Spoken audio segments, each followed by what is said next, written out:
உச்சநீதிமன்றத்தில் திமுக அரசுக்காக வாதாடிய அறிவார்ந்த மூத்த வழக்கறிஞர்கள் பதில் சொல்ல இயலாமல் வாய் மூடி மௌனம் காத்ததை நாடே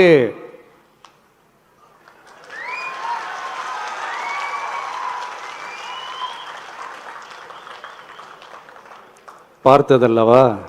இதையும் முதல்வர் அவர்கள் மறந்துட்டாரா?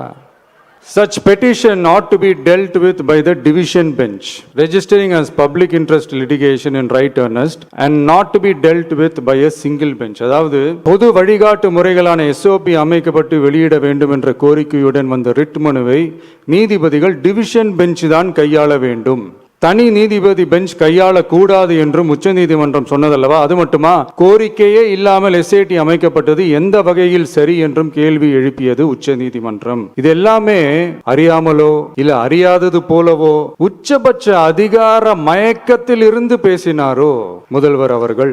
மனிதாபிமானம், அரசியல் அறம், மாண்பு இதெல்லாம் எதுவுமே இல்லாம வெறும் பேச்சில மட்டுமே பேசிக்கிட்டு அரசியல் ஆதாயம் தேடுற ஆட்டத்தை ஆடத் தொடங்கிவிட்டார் முதல்வர் அவர்கள்.